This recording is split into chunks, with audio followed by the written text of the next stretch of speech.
Bismillahirrahmanirrahim. Assalamualaikum warahmatullahi wabarakatuh. Waalaikumsalam warahmatullahi wabarakatuh. Sahabat beriman dan para pemirsa semua dimanapun berada, kita jumpa lagi di Ustadz Danu Official Channel. Semoga kita semua dalam lindungan Allah Subhanahu wa Ta'ala. Amin ya rabbal alamin.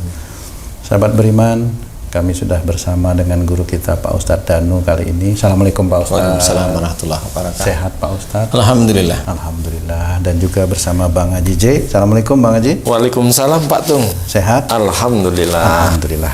Sahabat beriman, para pemirsa dimanapun berada, kita ngaji lagi bersama guru kita Pak Ustadz Danu. Kali ini kami akan menanyakan surat Yasin di ayat 65. Ini Bang Haji ya. Surat Yasin ayat ke-65 Pak Ustadz, yang artinya Bismillahirrahmanirrahim. Pada hari ini kami tutup mulut mereka dan berkatalah kepada kami tangan mereka, dan memberi kesaksianlah kaki mereka terhadap apa yang dahulu mereka usahakan. Saya ulangi Pak Ustadz, Yasin ayat yang ke-65. Bismillahirrahmanirrahim. Pada hari ini kami tutup mulut mereka dan berkatalah kepada kami tangan mereka, dan memberi kesaksianlah kaki mereka terhadap apa yang dahulu mereka usahakan. Kami mohon penjelasan maksud dari ayat ini bagaimana Pak Ustadz? Ya, sebelumnya Bismillahirrahmanirrahim. Dalam surat Yasin itu memang betul mengingatkan kita pada akhirat. Nah, kalau di situ menceritakan akan ditutup mulut mereka, itu sebenarnya mulut semua manusia di akhirat itu kiasannya itu ditutup. Kiasan itu ditutup. Maksudnya kenapa? Manusia itu di dunia itu mulut itu bisa berubah-ubah. Yang ngaku iman kepada Allah Ta'ala bisa munafik, dan orang nggak pernah tahu itu munafik. Dia mencoba merasa dia menjaga persaudaraan sesama muslim, tapi dia sebenarnya enggak. Itu mulut yang munafik, itu seperti itu. Bahkan mulut orang-orang yang di luar agama kita itu sudah sangat jelas tidak dihisap istilahnya. Tapi ini adalah yang dihisap. Berarti ini maksudnya ada ayat ini untuk orang-orang yang muslim. Dan itu maksudnya pada hari ini, maksudnya itu memang di akhirat kumpulkan, kemudian dihisap satu persatu, dijelaskan salah satunya kalau dihisap itu mulutnya yang dulu kalau di dunia itu ngomong aja merasa benar sendiri, kiasannya di akhirat itu dikunci. Jadi kesan itu dia tidak bisa ngomong apa-apa mulutnya. Jadi dia tidak bisa membela diri. Yang dulunya enggak, saya sedekah ini lillahi ta'ala, itu kan mulut. Nggak taunya saya sebenarnya sedekah itu saya kumpulkan setiap minggu biar saya dapat proyek dari ini. Ya, itu kan sebenarnya malah begitu itu. Tapi itu kan mulut bisa bicara. Saya sedekah, niat saya lillahi ta'ala. Itu mulut. Itu yang benar-benar kelihatan mau baik gitu ya. Dan banyak sekali. Akhirnya Tuhan saya hanya Allah umpama.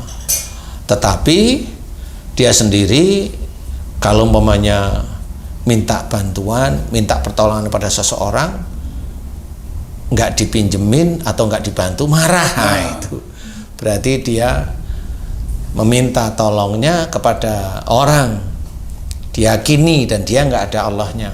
Loh, kan saya hanya minta tolong. Ya kalau minta tolong sekali, dua kali, tiga kali nggak apa-apa. Ini minta tolong kan setiap saat.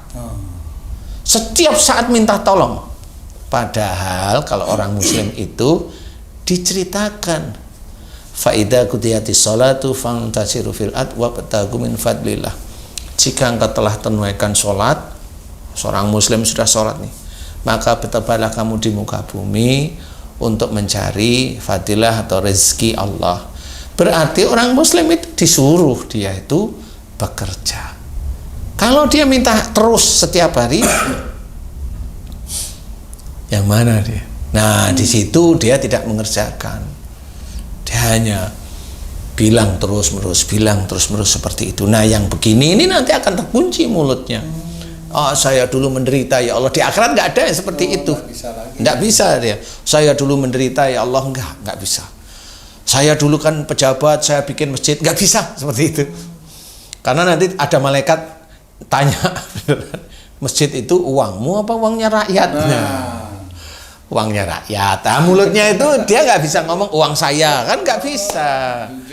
Dia harus jujur seperti itu. Kesan mulut dikunci itu istilahnya kalau di dunia dia tuh bisa ngomong apa saja, di akhirat udah nggak bisa. Mulutnya hanya jujur. Kalau misalnya maaf Pak Ustadz, kalau misalnya di dunia itu dia rajin baca Quran itu, bahkan hafal Quran itu, nanti di akhiratnya apa mulutnya juga ditutup gitu Pak Ustadz? Ya sama, sebenarnya dia akan berbicara jujur sebenarnya. Gitu. Dia akan berbicara jujur. Jujurnya itu bagaimana? Kan nggak semua orang baca Quran baik semua, yang enggak. Bisa aja dia baca Quran, akhirnya dia itu punya jamaah, akhirnya mulai muncul ujub riya. Wallahu a'lam. Karena itu kan kelebihan yang dititipkan oleh Allah Ta'ala melalui hafalan Qur'annya, melalui ini kan banyak seperti itu. Dan itu yang sering saya temui dari teman-teman yang seperti itu. Bukan temennya, ada orang seperti itu, ya ada sesuatu yang dia selalu mencoba untuk bahwa saya ini hafal Quran, bacaan saya bagus gitu ke saya, walaupun dia nggak ngomong gitu, tapi saya tahu. Saya tahu, dan nanti ada yang dia inginkan dengan berbicara yang menyerempet ke situ, itu ada yang dia inginkan. Apa yang dia inginkan? Ini satu orang loh ya, 1, 2, 3 orang yang saya kenal, saya tahu loh ya. Apa dia nyerempet uang. Jadi dia menjual kepandaian membaca itu gitu Pak Ustadz, seperti itu. Wallahu a'lam. Kalau menjual kan saya nggak ini ya. Gitu, Pak Ustadz. Nah, kalau minta balasan, kalau dia bekerja melalui itu silahkan aja. Tapi ini kan nggak ada pekerjaan, nggak ada yang dia kerjakan, tapi dia nyerempetin ke situ. Nah itu juga sama, mulutnya nanti akan terkunci. Siapapun, nggak usah yang hafal Quran, orang biasa pun terkunci, pejabat ya terkunci, imam terkunci, kamu itu juga sama. Kalau kamu umpamanya, kalau kamu terkunci sudah sejak sekarang ya sih. Karena kalau ketemu sama istrimu kamu nggak banyak ngomong, jadi udah terkunci dulu. Takut gitu. Salah Pak Ustadz. Walau alam. Kenapa kalau kamu itu di depan istrimu kamu nggak ngomong, tapi kalau di luar istrimu ngomong terus? Nah itu gimana coba? Takut sama istri. Nggak bisa. Kalau kamu takut sama istri, nggak bisa, karena ada Allah lebih maha melihat apa yang kamu kerjain. Kalau kamu takut sama istri, kalau di luar istri, lah kamu ada yang ngomong sih. Nah itu kan nggak ketemu akhirnya. Nah kalau sekarang kamu itu bisa ngomong, saya takut istri, besok nggak bisa seperti itu. Nggak bisa, mau cerita apa? Saya takut istri, nggak bisa. Ustaz, saya mau nanya. Jika di akhirat itu ada kesaksian tangan, mulut, dan lain-lain, berarti manusia itu telah didakwa oleh Allah adalah buruk, sehingga kesaksian sehingga orang itu tidak terima, mau berkata membantah, tapi mulut dan tangan menjadi saksi. Apakah demikian, Ustaz? Iya betul, insya Allah kurang lebihnya seperti itu. Lain lagi orang yang sudah baik nggak mungkin ada kesaksian lagi. Ya tetap ada kesaksian, nggak ada orang baik sempurna kan nggak ada. Ya tetap ada lah Ji. Apa umpamanya memang dia baik, sholatnya tertib ya, sholatnya tertib, baca Qurannya bagus, hafalannya bagus, tapi dengan istrinya umpamanya dia kesulitan, tetap ada saksi. Kalau nggak tangan kakinya, saksinya siapa? Istrinya. Kan besok dihadirkan juga seperti itu. Jadi sama seperti pengadilan itu. Berarti pembelanya siapa, Ustaz? Nggak ada pembela di situ kan ya dibacain aja. Dibacain nggak ada. Kalau di sini kan pengacara yang aneh-aneh kadang-kadang gitu. Tapi ya nggak ada. Jadi istilahnya pembelanya, kalau momennya ada orang bisa pembelanya Rasul ya enggak. Pada saat dihisab itu memang ditimbang langsung oleh Allah Ta'ala dengan malaikat, itu sudah dijelaskan satu-satu. Nah, kalau di Zoom salah satu timbangannya yaitu tadi tanyain. Makanya kalau istilahnya kalau di dalam Quran itu ada salah satu ayat yang menurut saya itu menakutkan ya, menurut saya itu menakutkan. Sebenarnya itu untuk umum. Jadi dalam surat As-Sajdah 21 itu kan diceritakan wala nutikannahum minal adabil adna dunnal adabil akbar la'allahum yarji'un. Nah, satu ayat ini dibagi menjadi dua menurut saya. Satu ayat yang depan itu adalah dan sungguh aku timpakan kepada mereka siksa kecil di dunia sebelum siksa besar di akhirat. Nah, kalau kita mau merenung ayat ini menggambarkan bahwa inilah gambaran bahwa Allah mengetahui dosa dari orang tersebut sehingga diberi ujian, diberi musibah dalam bentuk sakit. Sebelum siksa besar di akhirat, kalau orang itu di dunia sakit dan sakit harus dikembalikan lagi pada ayat yang lain. Wa ma asabakum min musibatin fa bima kasabat saydikum. Apa saja musibah yang kau terima termasuk sakit disebabkan dari buah tanganmu sendiri. Berarti ini dosa. Kalau dosa orang yang sakit sebenarnya hanya mohon ampun. Itulah cara Allah sebenarnya. Itu cara Allah, orang itu hanya mohon ampun di titik mana? Kalau dia di mulutnya, ya mohon ampun ya Allah jika selama ini mulutku, bicaraku, kalimat-kalimat yang aku keluarkan selalu menyakiti hati orang lain, selalu menyakiti orang tuaku, pasanganku, ampuni dosa-dosaku. Itu kalau mulut. Kalau otak, ya doa, ya Allah jika otakku sakit, pusing, gak sembuh-sembuh selama 3 tahun ini, jika itu disebabkan karena aku selalu suudzon, berpikir yang tidak baik, baik kepada pasanganku, baik kepada istriku atau suamiku, kepada orang tuaku, aku selalu suudzon. Jika itu dosa besar, ampuni. Itu kan jelas dijelaskan di dalam Quran. Sehingga ini harus menjadi tahu bahwa orang yang nanti di dunia sakit itu, menurut ayat As-Sajdah 21 ini, orang itu akan masuk neraka. Jadi jangan membicarakan orang ini non-muslim. Enggak, non-muslim itu udah langsung masuk. Yang inilah yang muslim sebenarnya. Gitu. Kalau memang yang muslim dengan ayat ini menolak, ya enggak apa-apa, silahkan menolak. Enggak ada masalah kok. Makanya kalimat berikutnya la'allahum yarji'un, agar mereka kembali ke jalan yang benar. Kembali ke jalan yang benar ada dua. Satu, kembali dalam Quran, atiullah. Yang kedua, yaitu menjalankan sunnah Rasul, wa atiur Rasul. Nah, ini harus difahami. Bagi orang muslim harus difahami betulan. Oh, berarti kita harus kembali ke jalan yang benar, yaitu Quran dan sunnah. Kembali ke jalan yang benar, makanya kalau sakit, tobatlah, jangan ulang. Agar nanti Allah yang memberikan kesembuhan. Kalau tidak yakin pada Allah, ya mana sakitnya bisa sembuh? Enggak. Nah, kalau ada orang sakit nggak perlu diobatin sembuh, itu dia memang diberi kesembuhan sama Allah Ta'ala walaupun dia tidak berikhtiar. Terus itu juga dosanya diampuni? Belum. Oh, dia nggak pernah tobat kepada Allah Ta'ala. Allah hanya memberikan pengampunan kesalahan aja. Nah, disinilah harus kita ketahui bahwa kembali ke jalan Allah dan mengerjakan sunnah Rasul ini penting. Nah, ini yang berhubungan dengan pertanyaan tadi. Sehingga kaki itu urusannya bagaimana, lutut. Umpamanya saya bilang, lutut saya sakit sudah 5 tahun nggak sembuh-sembuh. Sakitnya apa? Kemeng, apa cekut-cekut, apa sambil panas, tiga-tiganya. Nah, lutut ini dipergunakan untuk menggerakkan pergerakan kaki untuk mengangkat tubuh badan ya. Nah, itu berarti sama seperti tanggung jawab dalam keluarga. Berarti lutut ini adalah dalam menjalankan tanggung jawab dalam keluarga itu ada kesalahan. Satu, tidak luas, kaku. Pasti buat gerak sakit semua, itu kaku dia. Jadi kalau nyuruh istri atau nyuruh suaminya harus ngikutin. Yang kedua, emosi. Kalau suami atau istrinya tidak mengikuti dia, marah. Dan itu dikerjakan terus menerus berhari, bertahun dan puluhan tahun. Ya normal Allah itu memberikan ini sehingga cairan yang di lututnya habis, iya kebakar sama makhluk yang memang Allah mengizinkan makhluk tersebut masuk. Loh kenapa bisa seperti itu? Ya saya sering menangani kasus itu. Kalau beliau mau mengerjakan, diberi kesembuhan cepat kok, sangat cepat sebenarnya, hanya itu aja.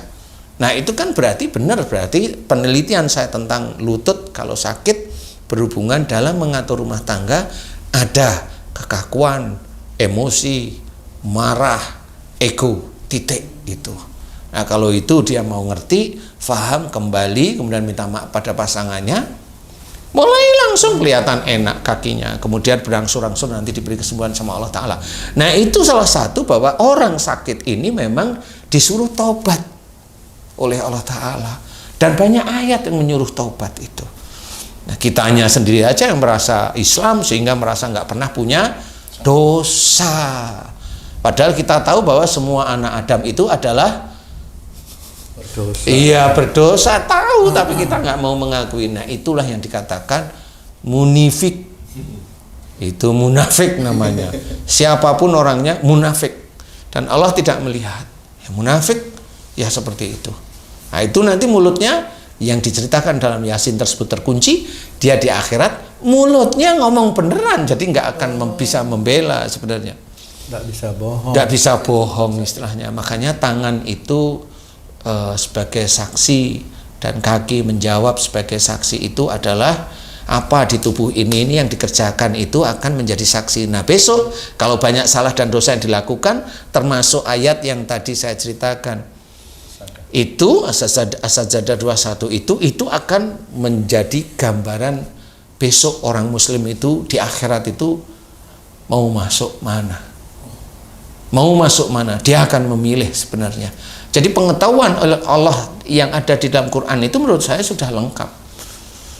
Apa saja jual beli ada, hubungan suami istri ada, hubungan orang tua dengan anak ada, anak dengan orang tua ada, bertetangga ada, berperang ada, membagi waris ada, semua ada. Nah, kesehatan inilah yang belum ditemukan. Kalau orang muslim selama ini kalau mau sembuh dari sakit, ke rumah sakit, ke dokter karena ahlinya, belum tentu itu dikatakan ahli. Dia hanya sekedar membantu aja. Kalau memang ahlinya, harusnya orang yang masuk rumah sakit sembuh semua, nggak ada yang meninggal, kan gitu. Harus punya pikiran seperti itu. Nah inilah yang harus kita ketahui, bahwa tangan dan kaki bersaksi dan itu menjawab itu sama. Kalau lututnya, besok ya lututnya ngomong sendiri ke depan Allah. Saya kalau ngatur rumah tangga barangkali ya, saya kaku, emosional, egois, marah. Kalau nggak mau nurut, ngamuk gitu. Aku malah itu ya. Aku sendiri satu-satu. Kalau betisnya sakit, saya kalau nyuruh itu harus, kalau enggak marah kalau betis. Nah gitu. Nah itulah kalau mamanya saraf kejepit, saya hobinya marah dengan pasangan saya hobinya marah yang saya simpan kepada suami saya atau pada istri saya. Itu jawab sendiri di sini. Semuanya akan menjawab. Nah itulah yang dikatakan, semua organ di tubuh itu akan menjawab. Nah mudah-mudahan dengan gambaran seperti ini memahami. Kembali ke jalan Allah Ta'ala melalui sakit itu insya Allah bisa, asal mau. Jangan asal kita itu enggak, saya nggak punya dosa, silahkan, nggak apa-apa kok, seneng-seneng aja kalau saya. Nah inilah yang harus kita camkan, bahwa ayat tersebut mengerikan di dalam surat Yasin ayat 65 itu mengerikan bagi kita, sehingga harus kita pikirkan dengan serius dan bertanya kepada guru yang faham, yang sudah mengerjakan. Gurunya akan menjelaskan sama barangkali dengan saya, barangkali, dan lebih pandai banyak. Tetapi bagaimana cara mengaplikasikan? Berarti surat Yasin 65 ya? Iya. Diingatkan untuk menjadi peringatan saat di dunia ini. Iya, sebelum orang itu meninggal itu ingat ayat itu, kemudian tanya dan berguru pada orang-orang yang betul-betul paham. Jangan hanya berguru yang umpamanya gimana ya, yang kacau, hanya cuma baca ini biar kebal. Jangan seperti itulah ya. baca ini nanti bisa narik perempuan, baca ini biar kaya. Loh, apanya? Ibadah kok digunakan untuk dunia? Oh, itu pasti akan masuk neraka, langsung masuk neraka. Ibadah itu niatkan lillahi ta'ala, dan itu akhirat. Kalau lillahi ta'ala baru terjawab, itu akhirat, surga nantinya, dan itu amal soleh. Tetapi kalau ibadah dipergunakan untuk dunia, untuk kaya, untuk melet orang, untuk kebal, untuk biar hujan, untuk menahan hujan, itu kan sama semua itu. Nah, itu untuk dunia. Insya Allah tidak akan dinilai ibadahnya seperti itu. Kalau itu dianggap mata manusia, itu dianggap ibadah. Zikrullah itu untuk mengingat Allah beneran. Jangan kita bilang zikrullah tetapi biar punya ilmu, biar bisa nerawang, biar bisa ketemu sama ruh umpamanya. Lah untuk apa kayak seperti itu? Enggak. Zikrullah itu betul-betul untuk mengingat Allah Ta'ala jika kita sedang tidak melakukan kegiatan. Dalam melakukan kegiatan pun kita diajarkan untuk ingat kepada Allah Ta'ala. Nah, di sini kita harus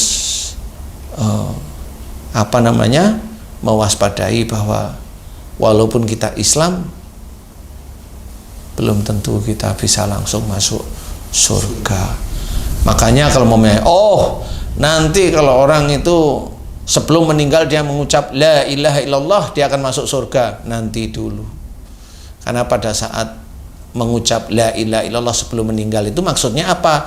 Bisa aja kalimat ini dipergunakan untuk orang-orang non muslim atau orang kafir agar dia masuk mu'alaf, menjadi muslim, sehingga itu menjadi gambaran kalau dia itu bisa masuk surga. Tetapi tugasnya bukan dari itu mu'alaf terus masuk surga. Enggak, tugasnya habis dia itu muslim, tugasnya banyak. Ya sholat, ya membayar zakat, ya puasa, memohon ampun dosa masa lalu yang dia lakukan.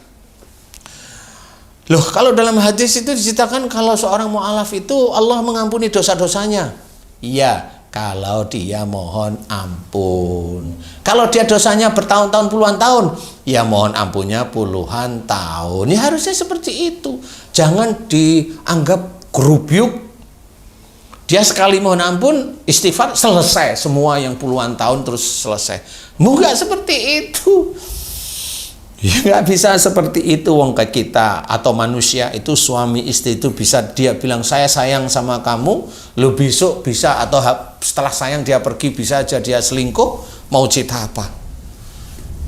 Nah itu nggak bisa menjadi patokan. Loh kalau tobat beneran, dia taubatan nasuha, kita itu nggak pernah tahu taubatan nasuha seseorang itu. Yang tahu itu hanya Allah. Dan kalau kita mau hitung-hitungan itu dosa kita masa lalu puluhan tahun itu mau hilang satu kali, gimana caranya? Gimana caranya? Pakai rasio orang berhutang itu, dia hutang 350 juta, ngembaliinnya juga 350 juta. Kalau dia ngembaliinnya 5 juta kan masih 5 juta. Anggap aja dia dosa itu 350 juta. Kalau dia itu mohon ampun itu hanya membayarnya 100 ribu, 100. Lah kan masih banyak. Kan seperti itu. Pakailah otak untuk berpikir. Jangan merasa hebat kalau sudah taubatan nasuha, nangis-nangis habis itu hilang. Nggak bisa. Kalau memang bisa, nggak punya dosa, coba itu ada orang yang kena sihir itu doain, bisa nggak sembuh? Kalau memang dia nggak punya dosa, selesai kok. Selesai, orang yang kena sihir itu dia doain langsung sembuh, itu selesai, bener. Kalau nggak punya dosa. Tapi kalau nggak sembuh, ya kan sudah ngerti sendiri. Karena Allah itu sudah menuliskan di dalam Quran, wa yastajibul ladina amanu wa amilus sholihat. Itu dijelaskan, dan Allah akan mengabulkan doa orang yang beriman serta mengerjakan amal-amal soleh. Itu dijelaskan dalam doa. Makanya kalau kamu mau ngetes kamu itu punya dosa atau enggak, tes saja orang sakit apa, orang kesurupan, doain, bisa nggak? Itu tes awal. Kan kamu hanya ketemu dengan jin, apalagi yang kamu mamanya punya ilmu roh, bilang aja sama Allah Ta'ala, jin itu diusir, kan gitu. Bisa nggak sebenarnya? Jangan ngomong, oh itu beda anunya, nggak usah ngomong aneh-aneh. Bisa kok, kalau memang itu nggak ada dosa, bisa kok itu ngusir jin. Insya Allah, kalau saya jawab insya Allah. Kalau memang nggak ada dosa, insya Allah bisa. Kalau nggak bisa, ya sudah, tinggal bicara aja. Berarti dia sendiri imannya sama Allah Ta'ala tidak kuat. Amal solehnya kurang. Titik, selesai. Seperti itu. Nah, kalau yang sudah begitu, sudah ketemu nanti kesalahan apa yang dia lakukan di tangannya, kesalahan apa di mulutnya. Banyak akhirnya. Yuk, kamu kelihatannya ada jin, saya baca-bacain ya. Padahal dia nggak ngelihat jin. Dia kalau dia bilang begitu berarti hanya untuk biar dia dapat uang. Kan sama. Dia bacain itu hanya untuk mengejar urusan perutnya dia sendiri. Nggak bisa. Dan itu khususnya dia ngomong itu besok itu. Mulutnya akan ngomong, dia nggak akan bisa. Ya saya malu jadinya nanti kalau di akhirat kan malu.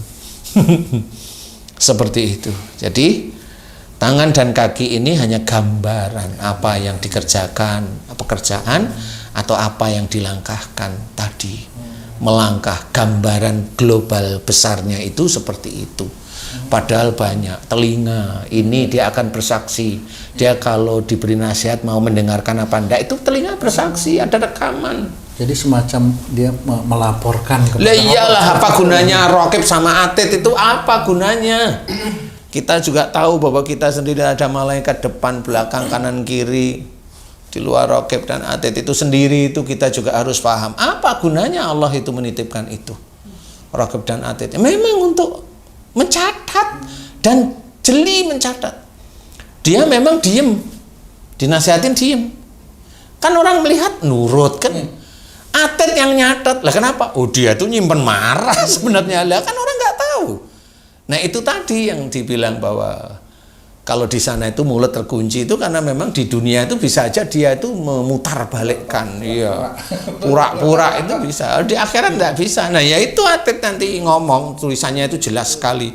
Jadi istilahnya kalau ada orang yang betul-betul banyak dosa itu dia itu sendiri mengumpat dia sendiri, kok tidak ada, kok sangat jeli catatannya, nggak ada yang tertinggal, nggak ada yang hilang.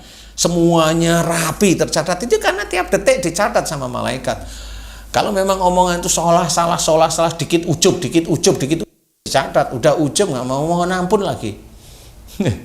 Nah itu akan dicatat. Jadi kita itu harus tetap belajar untuk tidak bohong. Apapun bentuknya, insya Allah kita akan senantiasa dilindungi. Berbuat baik terus menerus. Hormati istri, hormati suami karena Allah Ta'ala. Terus menerus hormat, karena kehormatan kita kepada pasangan, hormat kita pada orang tua, kita mengerjakan sesuatu yang baik dan semua kita kerjakan karena Allah Ta'ala, pasti kita punya nilai di hadapan Allah. Gak usah takut. Persoalan kita belum ada rezeki, ikhtiar. Karena saya kemarin saya mendapatkan ada orang ketemu dengan saya, ingin ketemu sama saya. Dulu dia nggak pernah sekolah. Kemudian dia bekerja di Jakarta itu umur 14 tahun. Kemudian dia pindah ke Malaysia itu umur 17-18 tahun. Sehingga dia pindah lagi ke Singapura dan dia punya di Singapura itu punya salah satu salon ya. Salon. Menurut saya ini diberikan oleh Allah Ta'ala keberhasilan yang cukup untuk beliau. Tapi beliau juga nggak sekolah. Beliau ngomong nggak sekolah saya Ustadz. Ya nggak apa-apa, saya nggak melihat sekolah atau tidak sekolah. Saya melihatnya adalah ketulusan untuk kembali ke jalan Allah aja. Dan ini benar, dan dia alhamdulillah bisa membantu saudara-saudaranya. Itu kan dari dia tidak sekolah. Nah ini saya ceritakan kenapa? Ya harus ikhtiar. Awalnya ikhtiarnya dia apa? Dulu di Jakarta beliau ngomong tidak malu, saya jadi pembantu rumah tangga Ustadz. Saya pindah ke Malaysia juga jadi pembantu rumah tangga.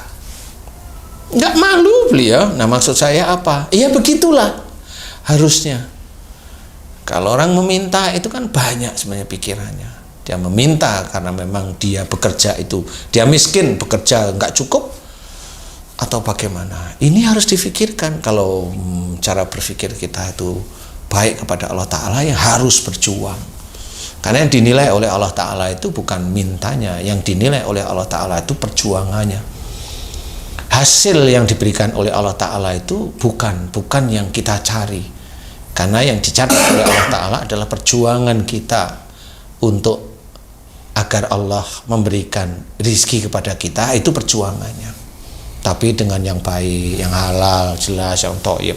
Nah, mudah-mudahan ada gambaran bagaimana kita seorang manusia muslim nanti tetap akan ditanyai oleh Allah Ta'ala, dan itu bukan hanya cuma pertanyaan, tapi langsung catatannya itu diberikan. Kamu hari ini jam bangun pagi sudah marah sama istri, marah sekian jam, kerja udah ngomel, udah nggak ada Allahnya sama sekali gitu. Dan itu dicatat rapi sama malaikat atid.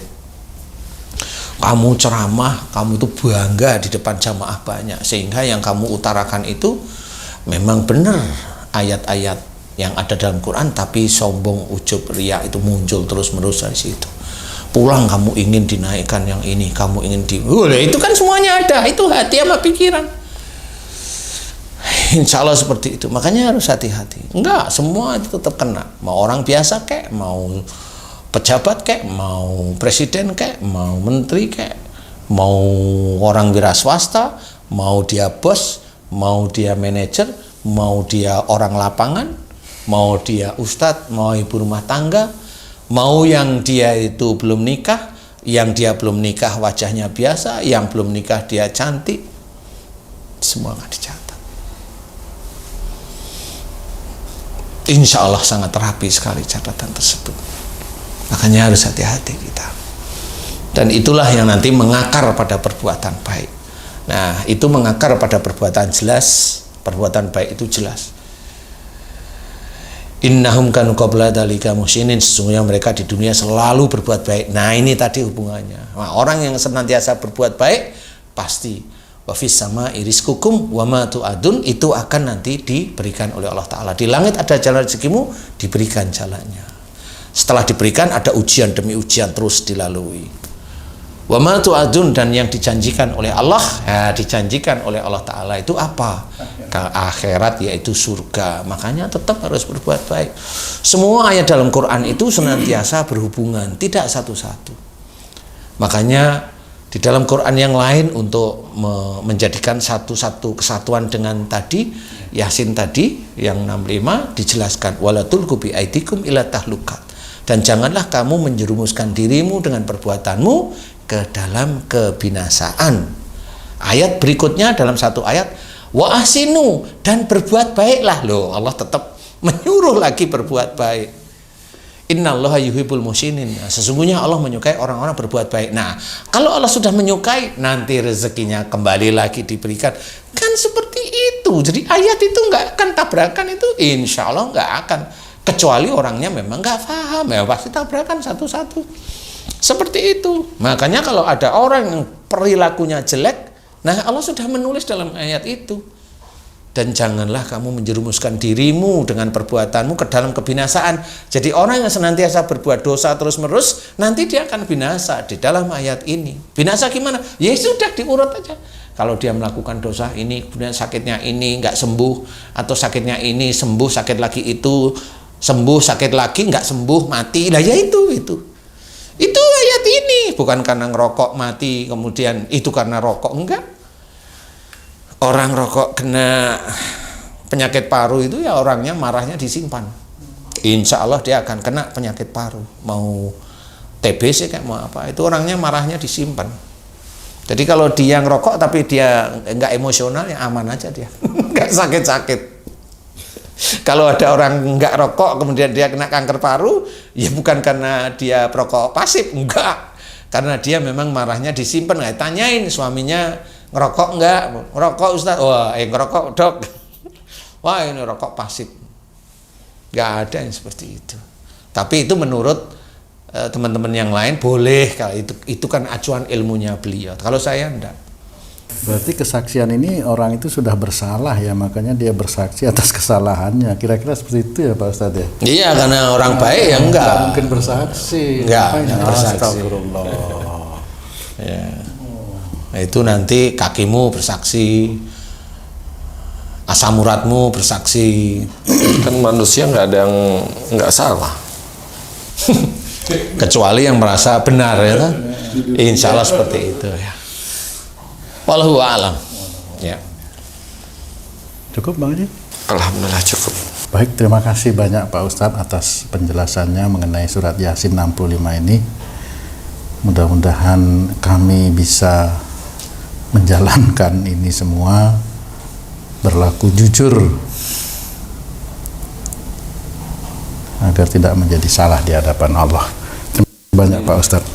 Nah, sahabat beriman dimanapun berada, demikian tadi penjelasan dari guru kita Pak Ustadz Danu mengenai hal salah satu ayat di dalam surat Yasin 65.